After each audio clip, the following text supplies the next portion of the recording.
Yo, yo, yo. How you feeling? How you feeling today, my brother? I'm good. How you doing? I'm feeling good.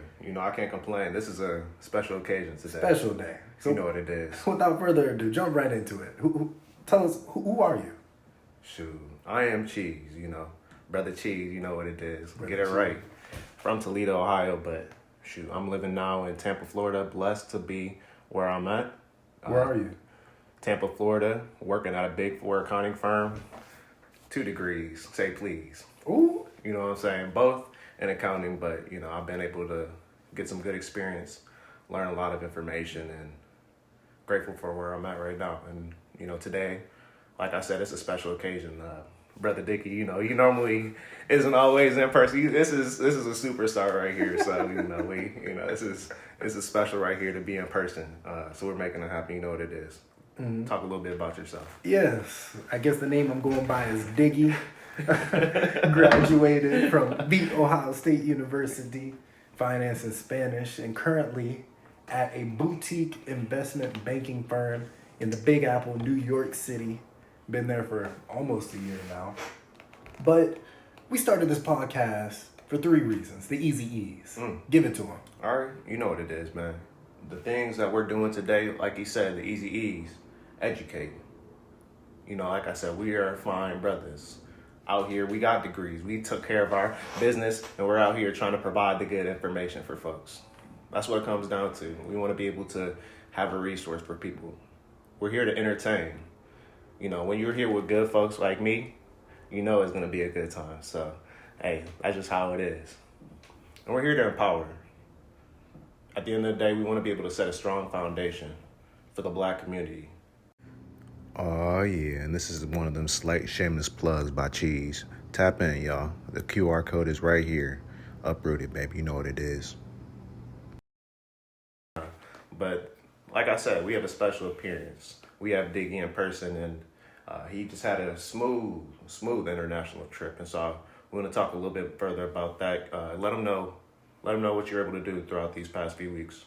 Yeah, last week, or I guess it was 2 weeks ago now, I was in Dubai, the good city of Dubai, 14-hour flight, and it was smooth. You hear about Dubai, you see it on social media, but until you get there, you don't realize quite how amazing it is.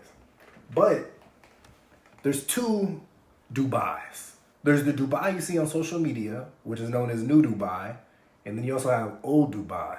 Now, Old Dubai is a bunch of sandpaper colored buildings. It's the part of Dubai that has been there for a long time. New Dubai was only built in the past 20, 30 years, and that's where you get the Burj Khalifa, the 7-star hotel, the marina, and everything looking good. Now, when I was there, I realized, though, that different people live in both regions. Yeah.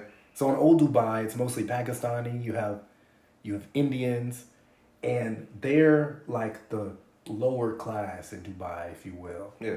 The higher class, that's like you have Europeans living there. You have Emiratis; those are the people in I got you. Yeah, the Arabian Peninsula, and you have some Americans, but super cool. Like I would live there. And that's what I'm saying. You got to get there. Yeah, I'm looking at the demographics right now, and you got 60% South Asian, but that includes, like you were saying, 12% Emirati, 40% Indian, 10% Bangladesh, 10% Pakistani. So it sounds like a smooth mix of folks. You got 10% Egyptian. So it's like you're able to get exposed to a good crew of people. I know you were probably able to. Did you eat some Dubai chocolate out there? Or? I did have the Dubai chocolate. I think it's super overhyped. It has nuts in it. Pause. And a brother does not like nuts, so. Hold on, no, Diddy, right? You know what I'm saying, right? It's crazy out here. But hold up. Also, the Burj Khalifa, right? So it was built in 2004. They started and they finished 6 years. Okay. How much do you think it cost to build? It's the tallest building in the world. When was this built? Because 2010 it was finished. 2010. Okay. How much do you think it cost? Largest building in the world. Largest one. I mean, I'm thinking that their infrastructure. They probably are pretty efficient with the things that they do. The cheese is different out there. The cheese. I'm saying I'm gonna give it 7.6 billion. Dang, 7, 1.5, 1.5. Okay, one all and a right. half. You know, 1.5. the efficiency is there. You know, I was way off. You know, I was giving it too much. 1.5, Okay. 1.5. But it was crazy. It was crazy. That is crazy. Yeah. Shoot. But I mean, also, so as we've seen in the news, this new movie, heard a lot about Sinners. Yeah, man. Have you seen it? I have. It was good. Have you seen it? No, I haven't seen it yet. Yeah, man. It was smooth. What made it good? So, as we know, black director Ryan Coogler. It's awesome to see him be able to put on and just be able to show. The movie took place in around 1960s, and so it was really just be able to kind of give a historic feel to it, but also keep the crowd entertained and, you know, be able to give the audience a narrative and a message so you can take something back with you. I feel like that was the biggest piece. Okay. Like, it was a vampire-based movie, but it was bigger than that. Oh, vampire. Yeah. Oh, and, you know, I've never been on, like, the Twilight Zone Yeah, and stuff. Like, you know what I either. mean? Like, so it's like, that's not even anything, like, I'm interested in. Okay. So it wasn't overhyped? No, it wasn't overhyped. Okay. Because I see it's a 98% on Rotten Tomatoes. No, it's a real deal. But the biggest thing, too, I think there were a lot of, like, messages that were implemented into it.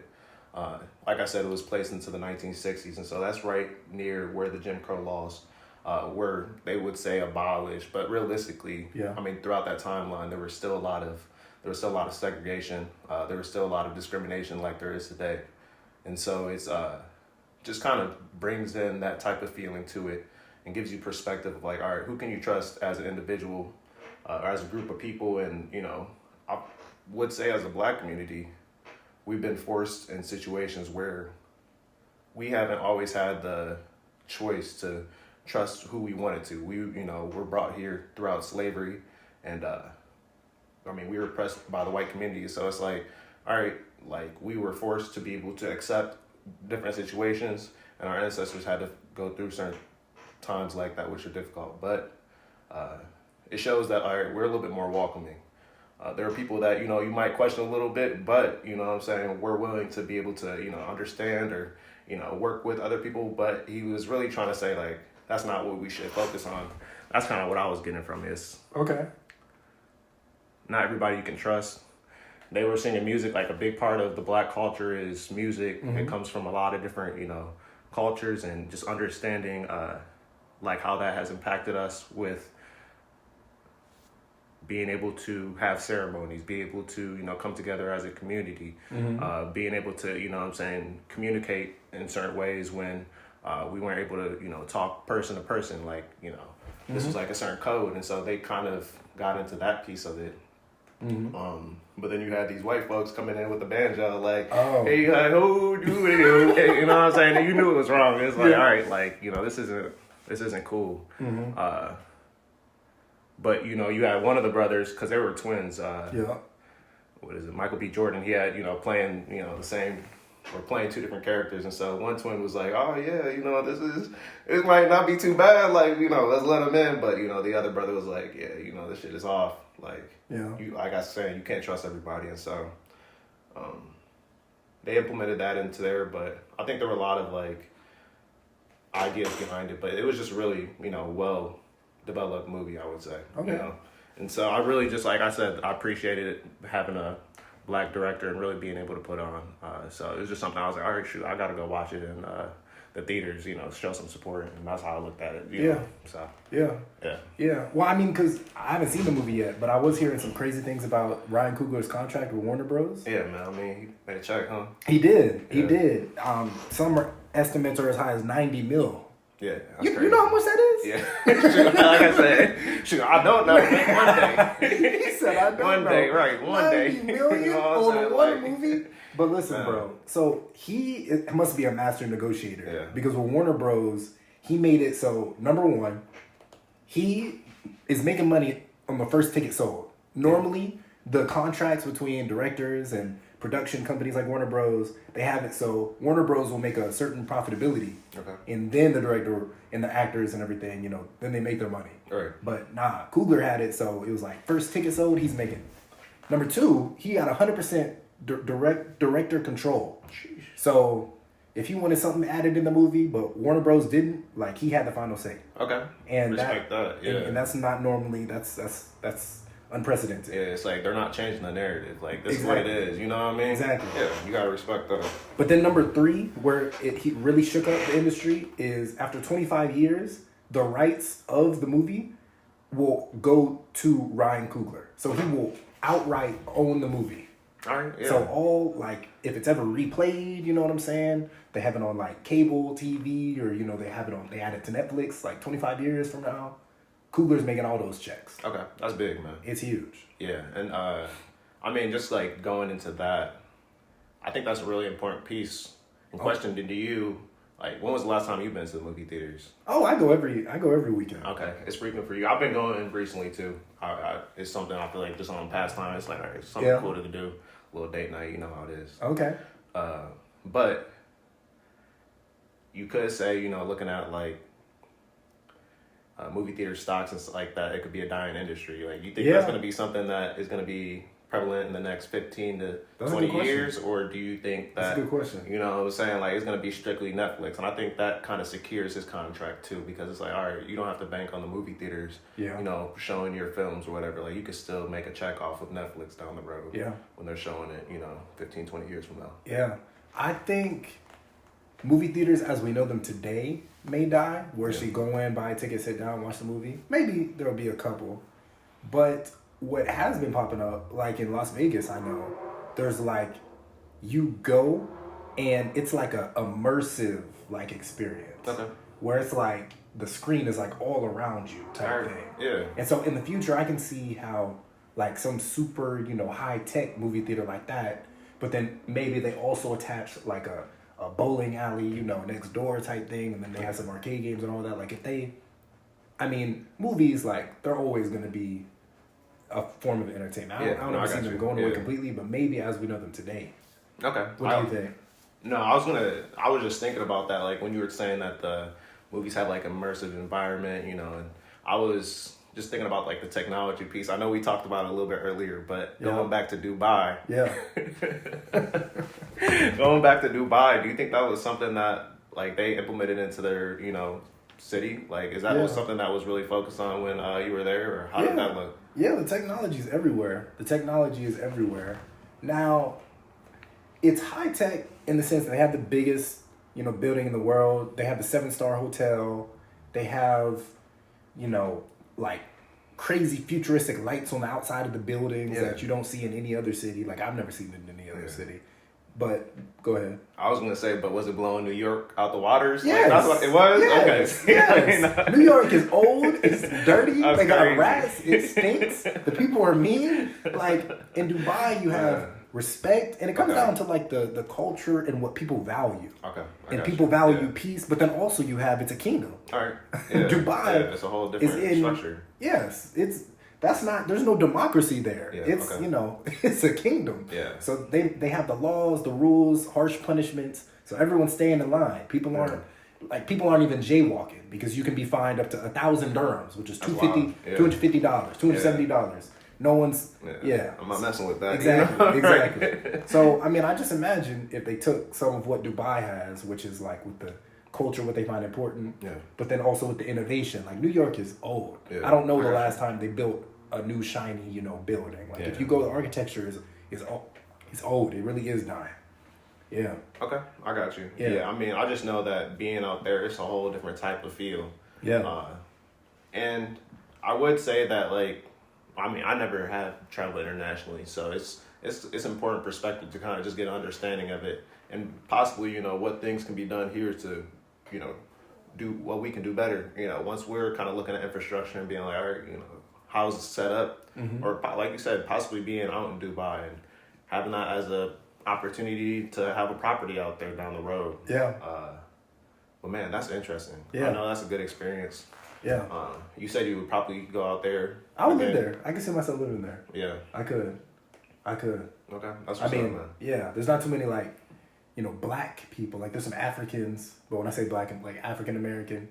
But it is very diverse, like I was saying. No, that's what's up. And I do think that in Dubai, they have, like you were saying, the government has a different structure. And so I didn't know if like you felt like you were confined by, you know, the government, or if you felt like you stepped, like you said, if you jaywalk, you might get fined a certain way. But do you feel like you were constricted really from doing anything, or do you feel like you're pretty welcomed and comfortable when you were there? Yeah, I mean the thing about like kingdoms and like harsh laws like that is if the leader is competent and like fair or tries to be, then it can work. Yeah. But you think it was working out? It was smooth? It's working now. Yeah. But let's say they have a dictator, that runs the power, or they have the king, like the sheikh that has power, and now it's like, eye for an eye, where you jaywalk and now it's okay, give me a finger instead of 1,000 dirhams. Like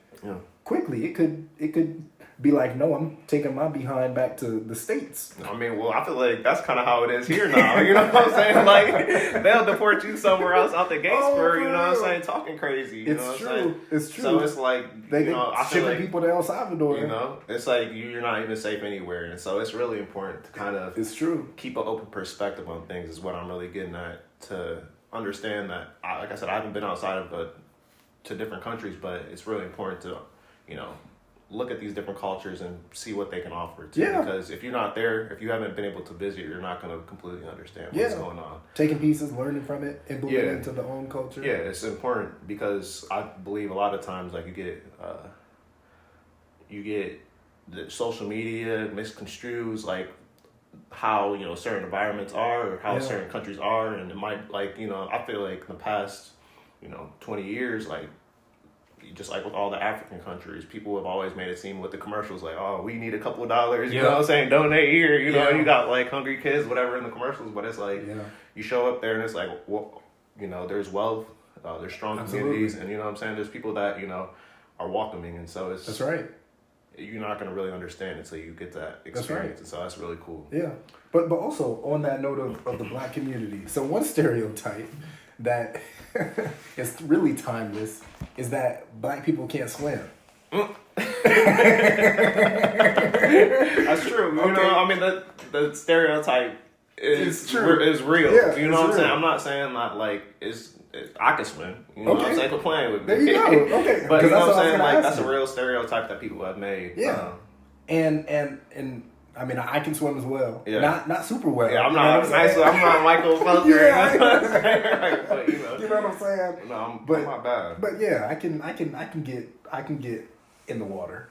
Now, what percent of Black people, Black children, do you think can swim? That's a good question because, I mean, when you're saying like children, what's the age range? Children. Let's say under 18, not adults. Under 18, but okay, here about but this. 6 years. You know what I'm saying? 6 days. You know what I mean? I'm trying to get a good percentage. I'm trying to have a good guess. Hold on. Do you think the majority of Black children can swim or cannot swim? This is cannot swim. That's what I would initially guess. And it's true. Yeah. That's what the stat I'm looking at is 64% of Black children cannot swim. I think that's a good amount of people that can swim though. But that's a good amount that cannot. Wait. Do you have the stats for white people? I don't. No. I don't. I can look those up. But I figured, why is that? Why is it that Black people over time have been labeled as unable to swim? Like why? Or if it is true that most Black people cannot swim, why is that? And so I was digging it up. I was researching it a little bit. And what I found is that back in the Jim Crow era, when a lot of these stereotypes were created, public pools were segregated, as were all other community spaces. Yeah. So white families had access to beautiful taxpayer-funded pools, but Black families didn't. And when desegregation came and Black people were then supposed to be having access to those white pools, towns would just shut the pools down, going as far as to either privatize them or pave over the pools. Yeah, that's crazy, man. Just so Black people couldn't swim. Probably throw some stuff in there to make it dirty. Exactly. You know what I'm saying? They weren't cleaning it up. It was just making it tough on folks. Yeah. At the end of the day. Yeah. And so over time, because swim lessons cost money. Yeah. Pools aren't very accessible. No, like, it's not. let's say you want to go to a pool right now. Where are you going? YMCA. That's where I would go. You know, I do have a YMCA membership. Yeah, so, I don't have a YMCA membership. So if I wanted to go to a pool right now, I don't know where I'd go. I got you. I'd probably hit up I'd probably figure out which tough, one right? of my, which one of my right? friends. Right. Whose backyard we going to, right? But I don't have a pool. And so to that point, now Jim Crow, what, 1960s, like we were saying? Yeah, so that's pushing that's 60 years 60 ago. years, you know, it's close. So it's crazy. It's our grandparents. Yeah, you know, so. yeah. And so, I mean, a counter argument could be, okay, but over time, you know, 60 years, well, now black people, you know, can get a YMCA membership. Yeah. But I just think it's important to understand why the way things are, like why it is. Yeah. So I thought that was interesting. I think that's an important take too, because I mean, we look at the world, it's made up of majority of water. And so it's like, that's right. You know, it's an essential to be able to understand how to swim, or at least to be able to have some lessons. Yeah. It's necessary to have everybody have the opportunity to be able to do so. So, I mean, that's something we're going to have to work on for, you know what I mean? Yeah. I don't know how we're going to combat that, but folks, let us know, you know? Well, we can start with when we have children. Yeah. Making sure. Yeah, true. Throwing them in that pool. See, okay. Question about that though too, because I don't know how I feel about that, bro. You talking about throwing them in the pool? I've seen the videos where you see you know, I haven't seen any black families do this. So you talking about throwing them into the pool when they're like 1 or 2 or a couple months old, and you know, you seen videos of this? Yeah, where they like throw them in the pool and like, you know, who? These are black people, or white people? White people, where it's like, all right, you know, they want them to be able to float. Like having the baby, you know, put their head up and float, but it's like, so they throw them in. Yeah, throw them in. You know what I'm saying? Obviously, they're like, it's just controversial because it's like, all right, like, are you putting the baby in a place to, you know, near death? You know what I'm saying? So I'm like, well, if the baby doesn't die. And see, look at it. I'm not. It's tripping. This nigga's tripping. Listen, hey, hold up. Listen, if the baby doesn't die and it learns how to swim, you said it's worth it. I mean, it's not going to remember learning how to swim. True. That is a good point. I think the most effective way of learning how to swim is having your children do it before they're even able to. So they don't even remember when they learn. Yeah. So it's second nature. Yeah. Okay. So that exposure is necessary. Yeah. Early on exposure. Yeah. Now, and I've heard stories of, you know, my parents. Like, I'm pretty sure my dad told me he learned how by, you know, his dad just tossing him in. Yeah. And I think it's crazy. Mm-hmm. Like, I'd be scared out of my mind if that's how I learned. Yeah. I learned through lessons. Yeah. But if it's an effective way, and if it's working for white people, I don't see why it can't work for black people. Hold on. See, we're not gonna go there. You know what I'm saying? We gotta set our own methods and processes. You know, hey, it's not bad if something's effective, we can take advantage of it. I do agree with that, but we're not throwing these babies in the pool. You know what I'm saying? Or at least with some floaties on it or something. You know, there's a reason they say black folks can't swim. You know what I'm saying? We ain't gonna kill black folks. So we're not gonna kill them. Breaking the stereotype, but making sure we're doing it safely. Let's break it. You know. But yeah, go ahead. I was just gonna say, I know we're coming up on time. I know, you know, you have a few things going on today. This was a special opportunity right here to be able to get together, and so it's exciting. This is the start of a long journey. It is, and you know, we're gonna be able to grow. And right now, I want to be able to open up the floor. I know Brother Diggy, you know, he always has something good for us to say. I do. You know, motivate us in a certain way. So it's like, hey, what do you got for us? You know, I do. But right before I get into that, I got 2 questions. Oh shoot. We gotta leave it on a high note. So this is a good one. Oh, this is a good one. You gotta, and I want you to think about this one. Yeah. And the viewers, listeners, y'all think about it too. If you had to delete every app on your phone but one, which one you keeping? You think. So you don't get to change your mind. You know, I'm gonna ask a couple questions before, because it's like you gotta understand that, you know, what's happening. All right. So with that, those predetermined apps that are already on the app phone, you know, like your call, your text messages and stuff, are those already included? Yeah. So you still have the phone app, you still have the messages, you still have FaceTime app. Okay. So you can get a hold of everybody then. Yeah. That's not a problem. Yeah. I'm talking like, if you had to delete all the apps that you downloaded, you could only keep one app that you downloaded. Which one you keeping? Shoot.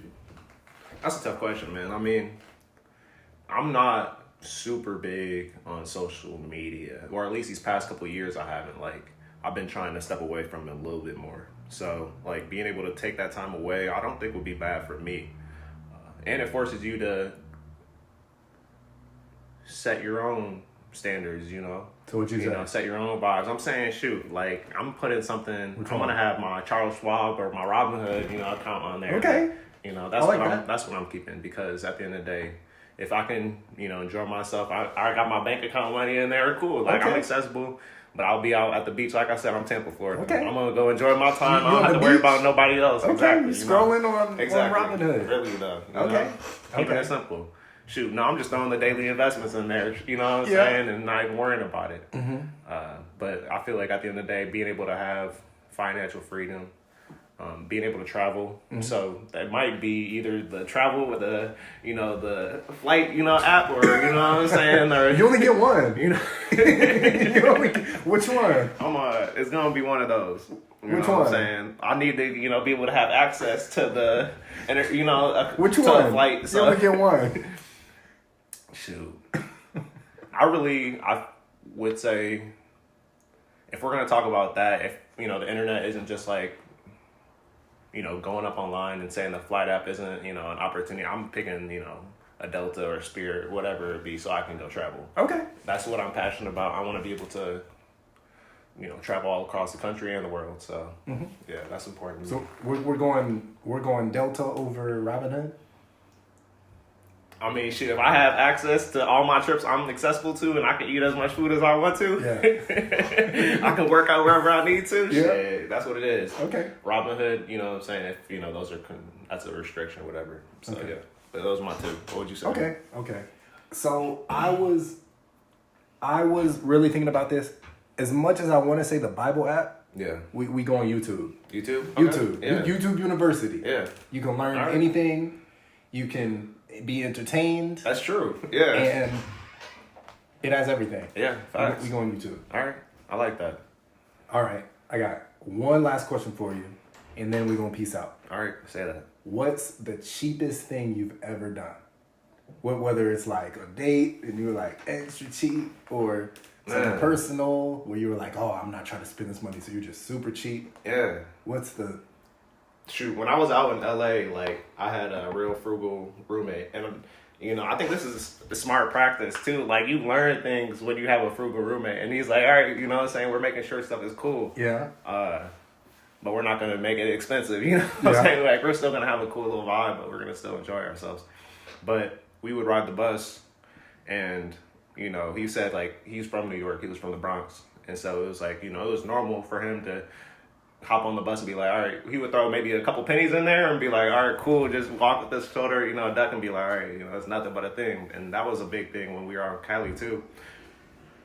We noticed if you ask, people are also willing to be able to provide. And so it's like, we asked, like, hey, can we get a ride? And people weren't tripping over it. I mean, obviously there'd be people, they'd be like, oh, like, you don't got nothing or whatever. But like, if you ask, like, a lot of people were willing to, look out or whatever. So I thought that was interesting, but I'm like, it helped to save a couple dollars throughout, the summer, so I wasn't complaining, man. Yeah. What about yourself? So you were asking people for traveling. rides? Yeah, I mean the bus. We were on the bus and getting it free. It's $2, so it's $1. So we were saving a dollar or two, but hey, those McChickens go a long way. That's crazy. How much is a McChicken nowadays? It's like $4. You can't even get a McChicken with that. Dang. So you weren't even eating good with the McChicken? You know what I'm saying? Okay. A couple tacos on the street, a couple tacos would be cool. Not taco. In California, they got the street tacos. Oh, okay. So it's all, fresh. Okay. Yeah, that was good. Yeah, me, this is kind of crazy. But in the movie theater, I didn't have any popcorn. Yeah. You know how hard it is to watch a movie without popcorn? It's an essential. It's an essential. Yeah. So, but I have the AMC, like... The app. Yeah, and I have the membership. Okay. Yeah. So if I have... VIP. It really does. So playing with me. So if I have a large popcorn box, I get a free refill. Okay. Yeah, but I have to have the box. Yeah. So I went into the trash can. That's wild. The trash can. Oh, heck nah. I'm not even gonna hold you. Me and my roommate both did it. We went in, we like checked in, we go, and then we walk to the trash can, pick one off the top, so it's just freshly placed, you know. Man. Threw the popcorn out, you know, maybe give it a little rinse or something, and then went and got a free refill. Man, I would say you gotta do what you gotta do, but I'm not doing that. Come on now. Yep. Hey, broke kiddos gotta find a way. You gotta do what you gotta do, man. Yeah. That's how it is. But to leave on the motivation space, today, excuses. Yesterday, my brother told me something. He said, excuses are like booty holes. Everybody got them, and they all stink. So the That's crazy. So the next time y'all messed up, you have an excuse, catch yourself. Instead of making an excuse and explaining yourself to whoever, just acknowledge where you came up short, say that it's not going to happen again, and then actually make sure it doesn't happen again. We're going to leave it at that. Yeah, that's smooth. I like that a lot. All right. And shoot, I'm gonna throw one more thing in there right here, right quick, you know. Go ahead. You know, I would say that as I look at myself and, you know, going by day to day, you can get stressed. There's a lot of things going on. And you can get full of yourself with all the different tasks you have, but be blessed to be where you're at. That's how I look at it. There's a lot of blessings that we do have, being able to walk, being able to talk, being able to, you know, be around great people and have good conversations. So It's true. don't take those for granted. We're going to keep on working on ourselves, and I understand times get tough, but at the end of the day, look at where you're at, and for those things that you do have, you know, praise be, really. So that's how I look at it. All right. Well, until next time, brother. Until next time, you know what it is. UpRooted. Stay up, my brother. You know what Dickie out. it is. Cheese, you know what it is. Say please. Peace.